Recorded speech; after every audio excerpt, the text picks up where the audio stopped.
Welcome to AMS on the Air. I'm Dakota Smith. I'm Jeff Rosenfeld. And I am Irene Sands. We're here to podcast all things weather, water, and climate. One of the most important things about the RELAMPAGO field campaign was to understand why some of the world's most intense thunderstorms occur in this region. And a local person saw this instrument and didn't know what it was and kind of was worried about it, so they put it in the back of their car and drove it to the police station. And thanks for coming back to another episode of AMS on the Air. This week we're featuring an interview with Dr. Kristen Rasmussen of Colorado State. She's an assistant professor. Her research focuses on mesoscale storm modeling and observation. I sat down with her at AMS 2019 in Phoenix and had an awesome conversation with her all about the field project RELAMPAGO. It's a field campaign in South America, specifically Argentina, to study severe thunderstorms. They were down there for months, and from what I heard, it was a pretty grueling, totally different type of storm chase than they're used to. Most of them are used to chasing in the United States, but down there it's a whole different ball game. I know the road network is very different, but it sounds like the research was really good, and they really learned a lot, and a lot of that and analyzing is actually happening now. One thing that really stood out to me about the field campaign as a whole is that there was this whole aspect of the project that was focused on getting students who don't normally do field work out in the field. So a lot of the people who are out there were actually not doing that type of research at their home institutions. And Kristen went into a lot of detail about that and her motivation. That was actually a piece that she added as the PI on the study, and it was really interesting. And I find it fascinating how scientists, most of the times, I would say always, make the acronyms work with the field that they're studying. So relámpago in Spanish is lightning, which is studying the thunderstorms that are in Argentina. So it's fascinating. I swear, we're going to run out of acronyms at some point. I don't know when that'll happen, but eventually. So it was a great conversation, and let's hear it now.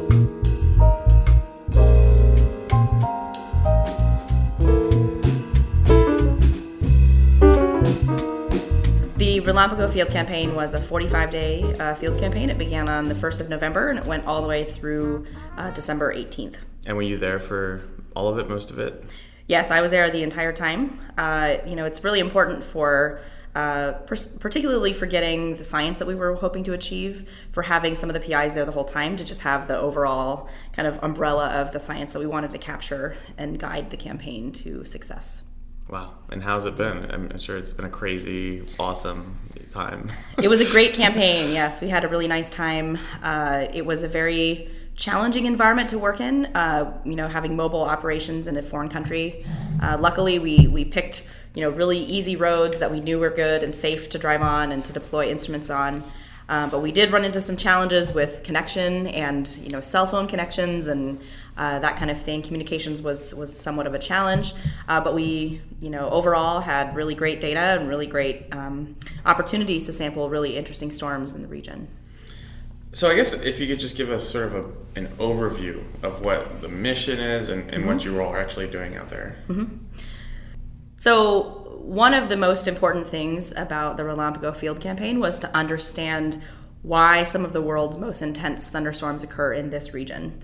I had done about 10 years of research on South America, but primarily from satellite sources. So we had satellite radars from the TRIM radar. We also had kind of GOES geostationary data, but we really didn't have any ground-based or detailed observations on the ground to understand kind of why these storms are some of the most intense anywhere on the planet. And so the RELAMPAGO field campaign was a primary field campaign to understand the topographic connection of these really significant storms and how they related to the Andes Mountains, and then also how they grew upscale into these really large mesoscale convective systems. We had 5 primary goals for the RELAMPAGO field campaign, comprised of multiple different teams. The first three are related to convection and kind of the life cycle of convection. So there was a team interested in the convective initiation. So this is basically how do the storms begin? Most of them, from our satellite analysis we've seen, tend to initiate along the topography. So we're really interested in the topographic initiation and how these storms actually initiated in this very important environment. The next phase was really looking at the severe weather production. So once these storms grow into these large, vigorous, and very intense thunderstorms, many times they produce very severe impacts, including very large hail, tornadoes, strong winds, and all of the similar things that we see in the United States. But some indications show that the hail may actually be more frequent and larger in South America. Then the third phase is when those storms begin to aggregate together and grow upscale into mesoscale convective systems. These storms form actually quite often in this region, and the interesting thing is they form very close to the terrain. This is a very different characteristic from what we see in the United States, where these systems are growing upscale, but their western edge remains tied to the topography. And that was a goal that we were hoping to see. The fourth team was related to lightning. So they were interested in kind of the lightning throughout this whole life cycle. So they were integrated with these three teams as well. And they had very detailed observations, multiple different types of lightning observations that they told us were some revolutionary kind of observations when combined together in the same location. And then the fifth team was a hydrometeorological team. They installed streamflow measurements and flux towers across much of the region. And they were looking at basically the hydrologic response to these very large systems that produce, flooding rains. And we saw a few examples while we were there. This sounds bigger than your average field campaign for severe storms, at least. I know usually there's like a Dow or two, and they're doing some balloon launches, but this, you set up flux towers. Does that happen frequently with these trips, or was this campaign something bigger than normal? This was a very large campaign. We actually think it was one of the largest land-based campaigns conducted in an international setting. Wow. We had a large NSF contingent. We brought down 3 Doppler on wheels, mobile X-band radars. We had 1 C-band mobile radar that was built basically in the few months preceding the campaign, that was brought down and was operated during the missions. We had 6 mobile sounding units that were launching weather balloons in coordination throughout the domain as well. We had mesonet vehicles with, instrumented with a weather tower that they would drive around, and then also deploy pods, which are basically mobile weather stations as well along the side of the roads. We had mobile distrometers, and so we had a whole mobile fleet that could be moved around based on where we expected the convection to happen. We also had a very large fixed instrument domain. So we had 2 C-band radars. One was the cow that I mentioned. It was technically mobile, but we kept it in the same spot. And we had the CSU C-band radar, contributed by Chandra's group at CSU. That was brought down to basically be the workhorse to look at all the convection in the region. In addition to that, we had a lot of lightning equipment, like I mentioned. A lot of this came from NASA and from NOAA as well, from the university collaborators at CU and University of Alabama. And then we also had all of the hydrometeorological instrumentation contributed by colleagues from the University of Illinois and NCAR that basically rounded out a very large NSF network. In addition to that, we had a DOE field campaign called Cacti, and Cacti's goal was to really look at the convective initiation and kind of the shallow to deep transition of the convection in this region. And the DOE had an AMF site located high up in the topography of the Sierras de Cordoba Mountains, a secondary mountain feature very close to the region we were in. They had a whole suite of radars, and they had LIDARs, they had aerosol counters, they had all kinds of information in their suite there. And then we also had a G1 aircraft sampling the boundary layer and the low-level jet. So it was a very large-scale project with lots of complementary and exciting observations that we are looking forward to jumping into analysis now.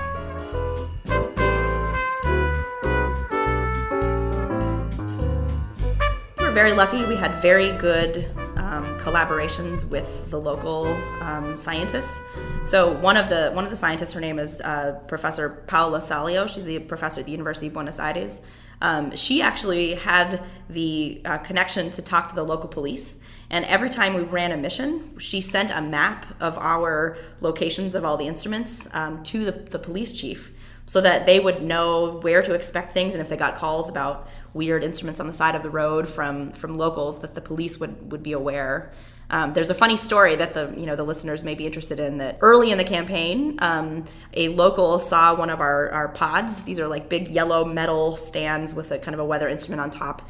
And a local person saw this instrument and didn't know what it was and kind of was worried about it. So they put it in the back of their car and drove it to the police station. And so our colleague Paula got a call from the police chief saying, we think we have your pod here at the police station. And so the joke was that the pod got arrested, and then we had to go rescue it. And it was an interesting interaction, but Paolo was very helpful in communicating with the local police to tell them what to expect. How much was bail for the pod?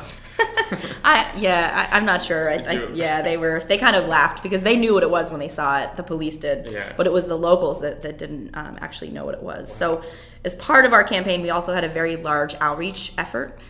We actually worked with another local. His name was Professor Carlos Marcelo Garcia. He's a local professor at the University of Cordoba. He's a hydrologist, and he actually organized 4 very large outreach events with kind of some of the local schools.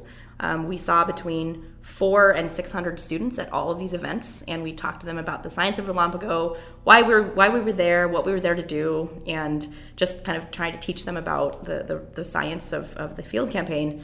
And they were very successful, and the public and the community was very receptive, actually, to our presence there. They experienced severe weather and flooding and hail and all of these impacts very frequently. And so I think they were very happy that we were there to study these storms and to help understand them, so that hopefully we can help predict when they will occur and impact the population better in the future. What are some of the biggest impacts? Is it a big agriculture area? Is it highly populated? What do you see? What are they seeing there? It's a little bit of both. So the region of Cordoba, which is where we were in, it's a very large city. It's actually the second largest city in Argentina, with a few million people.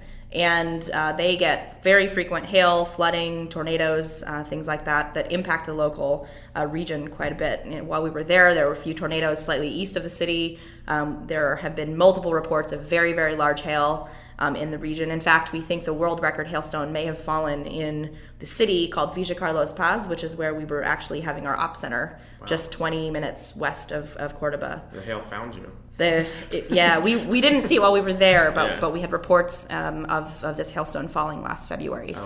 It was, it's a very high severe weather frequency type of location, and the population is very aware of this. However, once you go farther to the east, where these systems kind of are growing and building and moving off to the east, it's primarily agricultural farmland. So there's a lot of soy and wheat crops, similar to the Great Plains of the United States. And, lots of flooding or hail or any of the types of severe weather impacts that happen in the U.S. are also happening in Argentina. There's also an additional component that Argentina receives some of the highest frequency of large hail very, very close to the Andes. And so there's another city called Mendoza, just to the west of where we were, that receives very frequent large hail. And it's one of the primary wine production regions of Argentina. They produce a lot of their Malbec wines that are very popular and famous. They also have a very high frequency of hail in this region, which is very problematic for the wine industry. And so most of the vineyards actually cover their grapes with nets to protect against the hail. And so it's a very large socioeconomic issue that we were also there to hopefully understand the storms and the hail production as well. I'm sure the storms also provide quite a bit of moisture that the farmers actually need.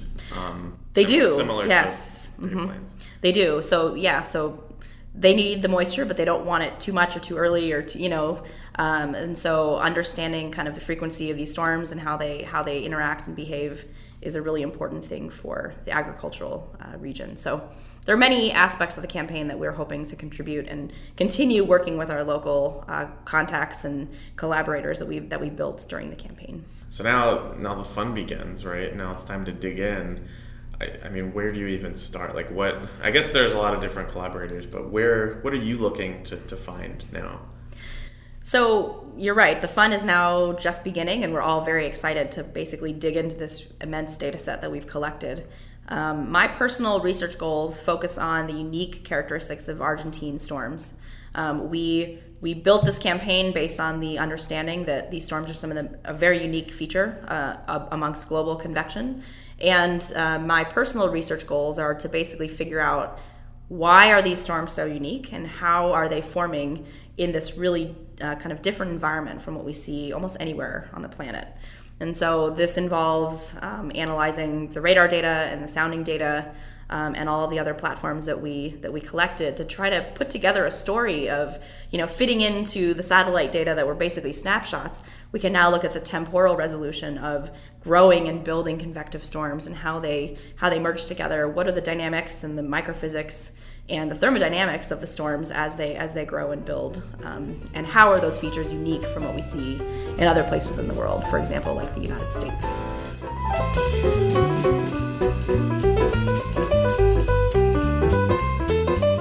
How many field campaigns have you been on for severe storms in particular where you're chasing? So I've been on 3 field campaigns for specifically related to severe storms, and only one other one was a mobile campaign. I was part of the Pecan Fields campaign that happened in 2015 across the Great Plains of the United States. And in contrast to what we did in Pecan, where we, as a part of the mobile team, we actually went to 15 different states within a time of about a month and a half. In Argentina, the convective storms are much more focused in their initiation location and their upscale growth location. And so we were basically in a very similar area sampling the storms. And so it was interesting to kind of compare my experience with Pecan to what we actually did see in Argentina, that we do have a much more focused nature of the convection. That's what I was going to ask. What are some of the differences and similarities to chasing in the U.S. compared to this most recent campaign? So that's an interesting question. While I was in the Pecan Field campaign on the mobile team, in the RELAMPAGO campaign, I was a PI. So I was actually at the Ops Center most of the time, directing where the assets would go in combination with many of the other PIs. So my personal experience was actually quite different as an early career PI. Learning how to do a campaign and how to lead a campaign versus my prior experience was I was a postdoc, just basically following where I should go and deploy the instrumentation. But as for the RELAMPAGO campaign, like I said, communications was somewhat of an issue, so we developed plans, in case we don't have good cell phone connection. We did have satellite phones, and we were making sure that all the teams were safe at all times. And we had a mobile coordinator basically watching everybody as they were deploying things and telling them when to launch weather balloons and things like that. So we were trying to stay as coordinated as possible in a challenging and international setting. That's really exciting. I heard the road network was sort of weird because there's no stop signs, and I don't know if there's a story or something there, but yeah. So there are always unforeseen challenges that come up with field campaigns. I think one of the things that we didn't really anticipate was the amount of construction that was being done on the roads. So we did a few site surveys where the teams would go down and look for radar sites and try to find good places to deploy instrumentation.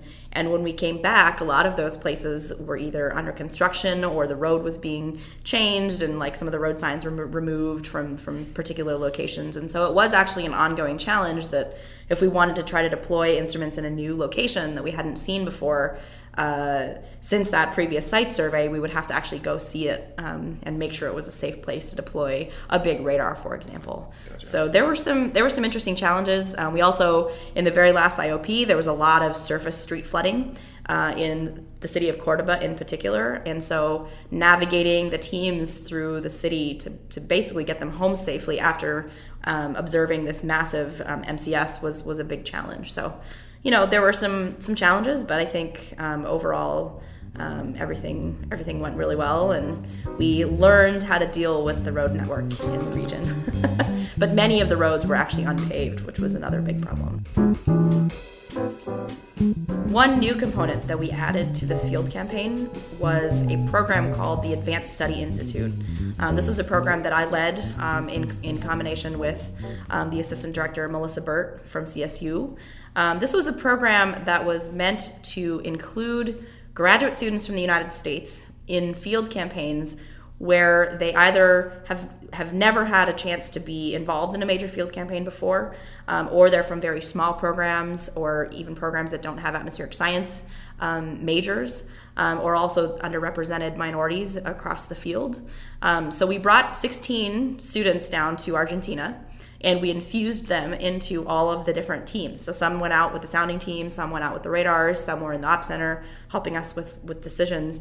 And we also integrated lectures. So we had a bunch of science lectures talking about the different components of what we were looking at in the field to try to educate these students as well about general atmospheric concepts that we were really focused on during RELAMPAGO.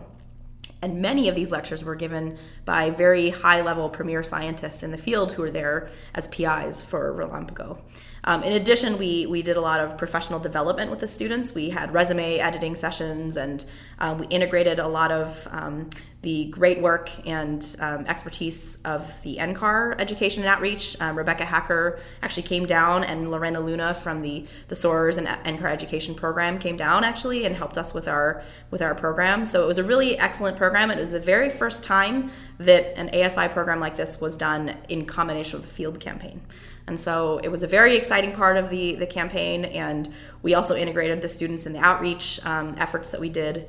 And so we're hoping to report on the findings and how this program contributed to the RELAMPAGO campaign and also contributed to these students' paths as they navigate their own careers. And we hope to actually deploy this type of strategy, hopefully, in future field campaigns that we're involved in. One of the reasons that I decided to write the proposal to host this ASI program during RELAMPAGO was because as a student, as an undergraduate student, I was able to participate in the RICO field campaign that happened in 2005 in the Caribbean. And I was a sophomore in undergrad at the time, and so I was basically on a ship in the middle of the Caribbean for a month and a half, launching weather balloons in the middle of the night. And it was that experience on that field campaign that really showed me that I really loved research and I really liked learning about the atmosphere, and I really wanted to become a scientist, and this is what drove me to go to grad school, and this is kind of what has internally motivated me to continue with a research career. And so from that experience, I've always thought that this is a really important type of experience to give to students.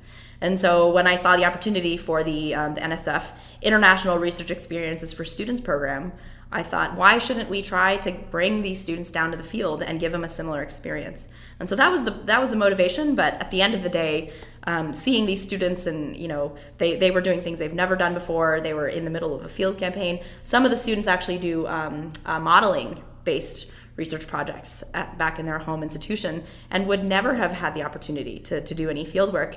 And hopefully it's opened their eyes to how challenging it is to collect observations, and hopefully furthered their understanding of what their modeling studies can show them. It sounds like it's something they'll never forget. Like it's like a once-in-a-lifetime opportunity. I've heard that phrase coming from some of the students, Yeah. And I think it really made an impact. And they're, not only did they meet other students that were interested in this type of thing, they also were able to participate in, something that doesn't happen all that often. So we were really excited about it, and we're hoping to write an article about this program and hope that other people can deploy a strategy like this because it was extremely successful. Yeah, that's really cool. So hopefully AMS 100 will have a slew of talks and posters, and I imagine you might even have your own session, because I feel like that's happened before.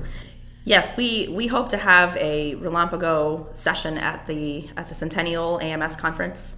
We are planning to have a follow-up science team meeting in Argentina next November. So, by that time we'll have a lot of the data at least processed and looked at and analyzed at a first cut. And so, please look for many, many more presentations and talks at the next annual meeting related to the work that we did in Argentina. Yeah, that's going to be fun. Well, thank you so much for talking with us and taking some time to sit down. Yeah, thank you very much.